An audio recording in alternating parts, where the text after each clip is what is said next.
La antigua Grecia parece que era un gran lugar, fue el lugar de nacimiento de la democracia. Tenían una escena artística floreciente, una mitología vibrante y una arquitectura espectacular. Destacados intelectuales como Aristóteles y Platón dieron grandes saltos en el razonamiento científico. La tierra era fértil y el vino fluía como agua.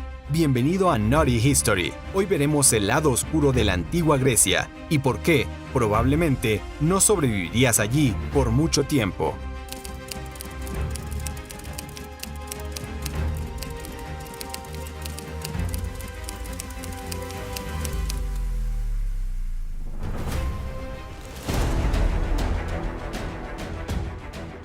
A pesar de su democracia y filosofía, a los griegos todavía les gustaba ir a la guerra. Alrededor del año 500 a.C., comenzaron a depender en gran medida de mercenarios extranjeros para luchar en muchas de sus batallas. Pero antes de eso, la lucha fue realizada principalmente por ciudadanos promedio. En la época griega arcaica, entre el 800 y el 500 a.C., se formaron milicias a tiempo parcial. Si fueras un agricultor o un trabajador común, probablemente te verías obligado a luchar. Las batallas entre ciudades-estado competidoras en la antigua Grecia se libraron durante el verano y luego los que quedaran vivos volverían a sus trabajos diarios o granjas y se prepararían para la cosecha.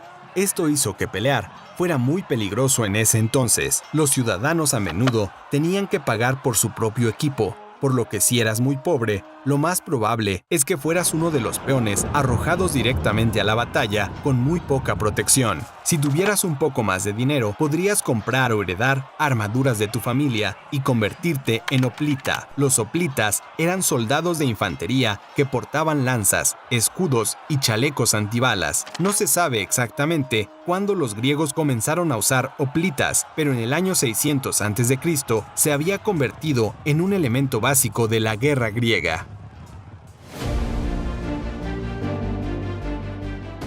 Si vivías en Atenas en el siglo 7 a.C., podrías haberte condenado a muerte por robar un repollo. Alrededor del 621 a.C., las leyes draconianas tomaron precedente y Atenas instituyó su primera constitución escrita. Antes de eso, el sistema legal se basaba en un sistema de ley oral. No había un conjunto ordenado de leyes y sanciones definidas para los delitos, y por lo general era responsabilidad de las víctimas buscar justicia por algún delito cometido contra ellas. Esto podría conducir a enemistades de sangre que duraron generaciones. Además, la aristocracia a menudo manipulaba estas leyes para beneficiarse a sí misma como mejor le pareciera, lo que condujo a una sociedad muy desigual.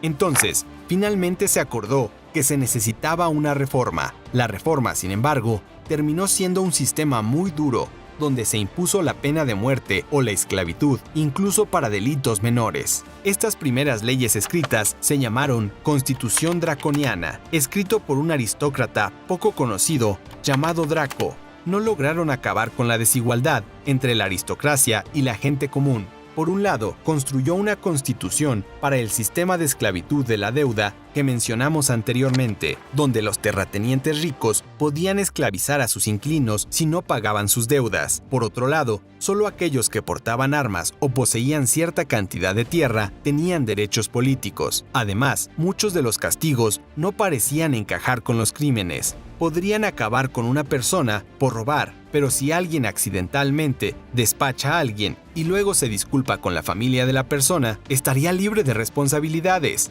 Las leyes de Draco finalmente se consideraron demasiado, draconianas. En 1594 a.C., unas pocas décadas después de su promulgación, fueron derogadas por el legislador Solón y reemplazadas por un conjunto de leyes más indulgentes. La esclavitud estaba muy extendida en la antigua Grecia, muy extendida. Entre los siglos 6 y 5 a.C., Atenas fue el hogar de entre 60 y 80,000 esclavos, más de la mitad de la población estimada. En promedio, cada hogar tenía al menos 3 esclavos. En Esparta, los esclavos conocidos como hilotas a menudo superaban en número a los espartanos libres en una proporción de 20-1. Los hilotas eran sirvientes contratados, propiedad del Estado, que trabajaban en agricultura y tenían que entregar la mayor parte de lo que cultivaban al gobierno.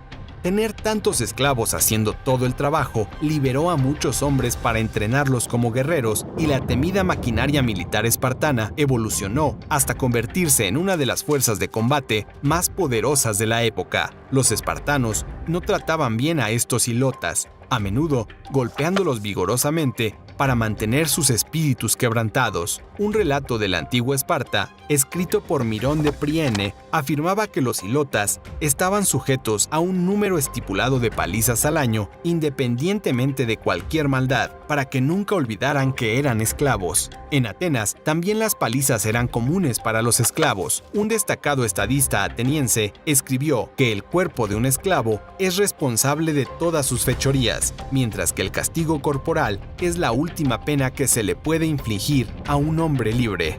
Había muchas formas de convertirse en esclavo. Podrías nacer en eso en lo que se llama esclavitud. Si estuvieras en el lado equivocado de una guerra, podrías ser capturado y vendido como esclavo. Incluso si fueras un ciudadano ateniense libre, potencialmente podrías terminar siendo un esclavo, en un sistema llamado esclavitud por deudas. Si terminaba debiendo demasiado dinero a un propietario al que le estaba arrendando la tierra, podría ser esclavizado y obligado a trabajar gratis hasta que saldara su deuda. Si vivieras en Atenas alrededor del año 430 a.C., había una posibilidad entre 3 de que hubieras perecido. Durante el asedio espartano de Atenas durante la guerra del Peloponeso, un brote misterioso acabó con más de un tercio de la población.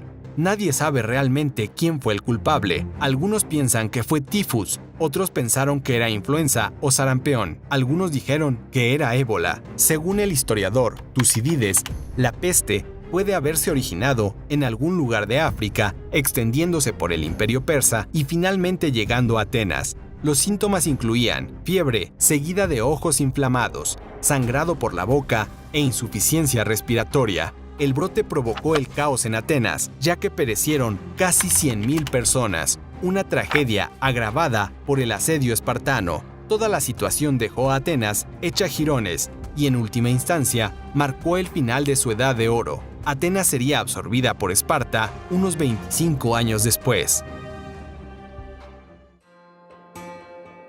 Si eras una mujer que vivía en la antigua Grecia y querías maquillarte, lo más probable es que te estuvieras aplicando plomo en la cara. El plomo era un ingrediente común en los cosméticos griegos antiguos. La palabra en sí proviene del griego cosmética y el acto de embellecer el rostro era comoticón.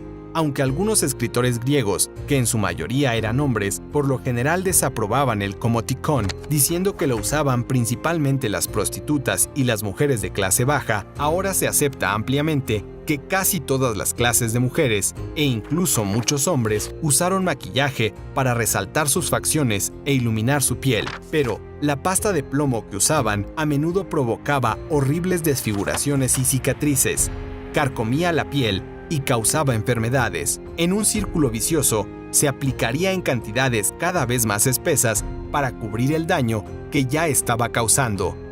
Las cosas que hacemos por la belleza. Si vivías en la antigua Grecia, muy temprano en su historia, alrededor de 1177 a.C., entonces es muy probable que te hayas muerto de hambre o te hayan matado piratas. Los historiadores están de acuerdo de que en esta época, una vasta red interconectada de civilizaciones en el Mediterráneo se derrumbó repentinamente, pero en realidad no se sabe por qué. Los micénicos, egipcios, hititas, babilonios y minoicos eran civilizaciones avanzadas con culturas prósperas, arquitectura hermosa y economías basadas en el comercio de ultramar. Pero luego, todo se fue al sur. Una edad oscura duró siglos después. Alguna evidencia sugiere que hubo una sequía de 300 años en esta época que provocó hambruna, inanición y pérdida masiva de vidas. Sin suficiente comida, estas civilizaciones fueron a la guerra y lentamente se destruyeron a sí mismas. Sin embargo, también hay relatos de un misterioso pueblo que navegaba por el mar conocido como los pueblos del mar, sobre los que se escribe y se graba en estelas que representaban grandes batallas en esta época. Se cree que los pueblos del mar fueron responsables de gran parte de la muerte y destrucción a lo largo del Mediterráneo, ya que invadieron y destruyeron importantes ciudades portuarias, posiblemente aprovechándose de estos imperios debilitados por la sequía. Desafortunadamente, los vagos relatos escritos y las tallas no identificables son toda la evidencia que tenemos de que estos poderosos piratas alguna vez existieron.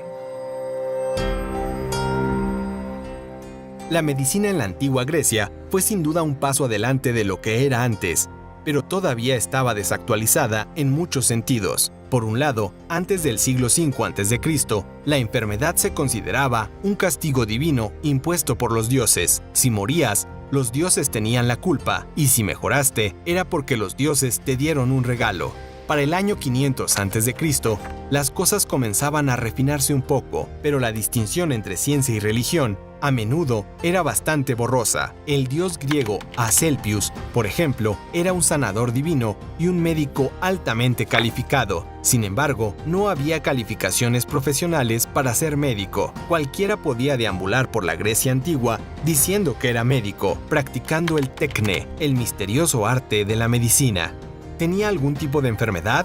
A menudo se prescribía la sangría. Los antiguos griegos eran grandes admiradores de él. La sangría estaba conectada a un sistema de medicina llamado humorismo, aunque no había mucho de gracioso al respecto. En el humorismo, el cuerpo humano se divide en 4 humores: sangre, bilis amarilla, bilis negra y flema. En una persona sana, estos 4 componentes estaban en equilibrio adecuado, pero el dolor o la enfermedad aparecían si se descontrolaban. Muchas veces, la temperatura estaba directamente relacionada con los humores. Por ejemplo, se pensaba que los alimentos calientes producían bilis amarilla, mientras que los alimentos fríos producían flema. Las ciudades expuestas a vientos fríos se asociaron con enfermedades pulmonares y los vientos cálidos con problemas digestivos. El humorismo se practicaba mucho después de la antigua Grecia. No fue hasta la década de 1850 y el advenimiento de la teoría de los gérmenes que cayó en desgracia entre los médicos de todo el mundo. Así que ahí lo tienes. A pesar de todos los increíbles logros de la antigua Grecia, la vida para la mayoría de nosotros, durante esta gran civilización, probablemente habría sido bastante desagradable, brutal y corta. Gracias por ver Naughty History. Y cuéntanos, ¿qué otra lección de historia te gustaría aprender?